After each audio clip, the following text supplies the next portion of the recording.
Shalom Pak, pada video kali ini kami akan menampilkan film singkat dari proklamasi. Tapi sebelum itu, kami akan memperkenalkan diri kami masing-masing. Perkenalkan, nama saya Revaldo Anenggolan. Perkenalkan, nama saya Ruth Sinambela.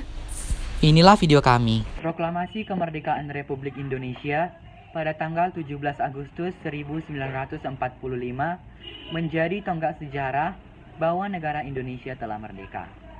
Sebelum pembacaan teks proklamasi dilakukan, banyak sekali peristiwa yang terjadi, mulai dari perumusan naskah, penentuan tempat proklamasi, dan peristiwa penting lainnya. Sebagai generasi yang menikmati kebebasan dari penjajahan, penting kita mengetahui sejarah dan isi teks proklamasi agar tidak lupa jasa para pahlawan bangsa.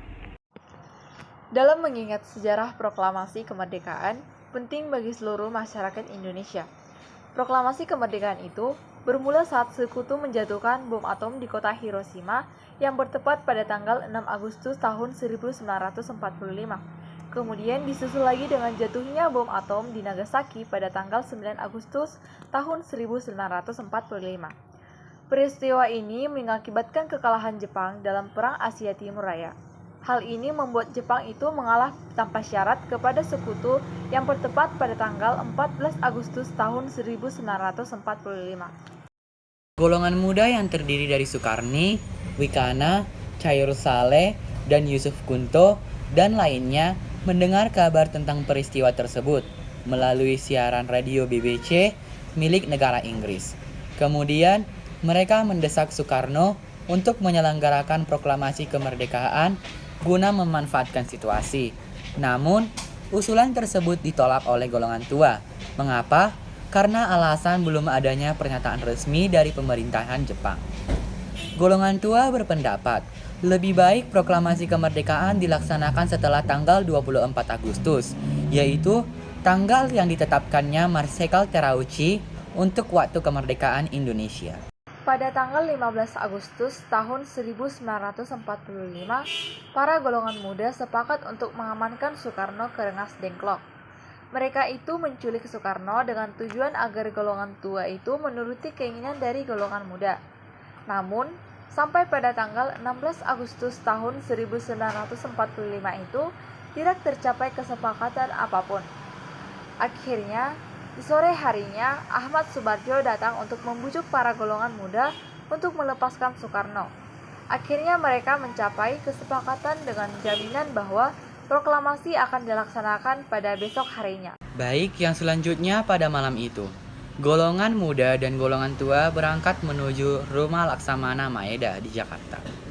Laksamana Maeda mempersilahkan rombongan tersebut untuk menemui Gun Seikan, di mana Bapak Gun Seikan adalah kepala pemerintah militer, Jenderal Moichiro Yamamoto. Namun, Jenderal Nishimura menolak rencana proklamasi kemerdekaan. Peristiwa perumusan naskah proklamasi.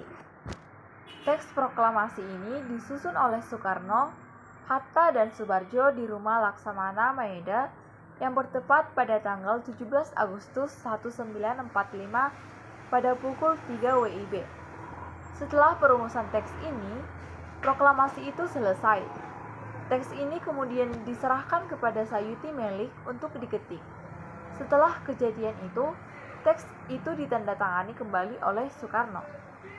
Pembacaan teks proklamasi ini dilakukan pada tanggal 17 Agustus tahun 1945 yang bertepat pada pukul 10 WIB di Jalan Pagangsaan Timur nomor 56 dalam kurung proklamasi nomor 5 Jakarta Pusat.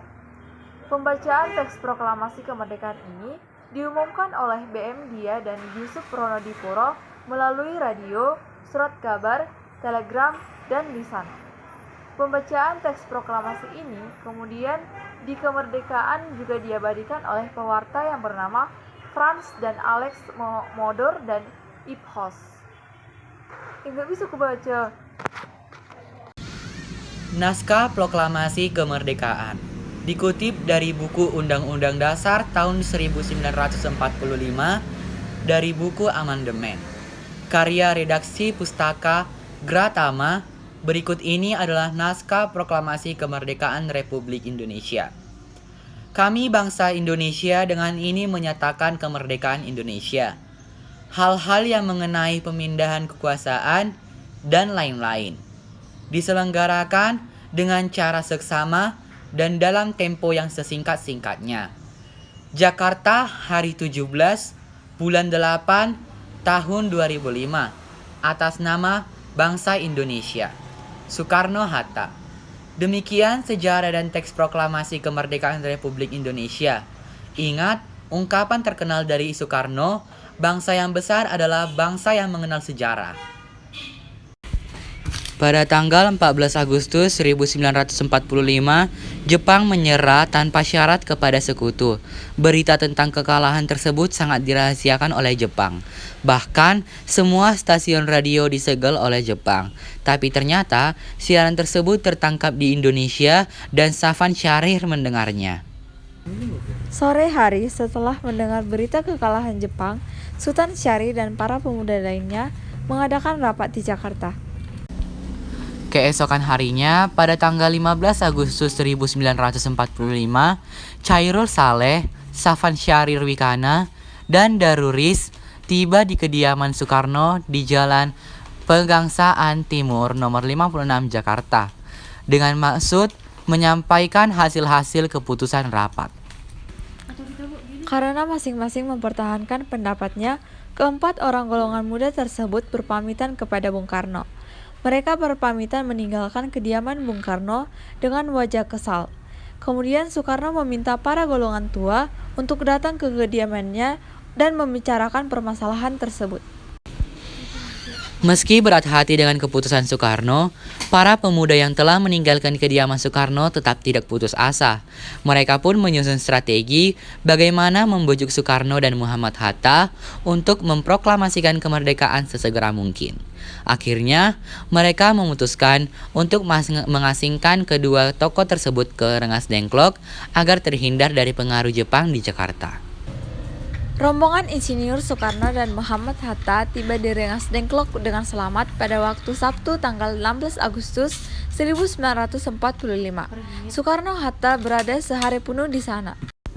Pada pukul 17.30 sore, rombongan dari Jakarta yang dikawal oleh Peta tiba di Rengas Dengklok untuk menjemput Soekarno dan Muhammad Hatta. Selesailah perundingan di Rengas Dengklok. Semua anggota golongan tua maupun golongan muda kembali ke Jakarta untuk membahas selanjut rencana proklamasi kemerdekaan pada tanggal 17 Agustus 1945.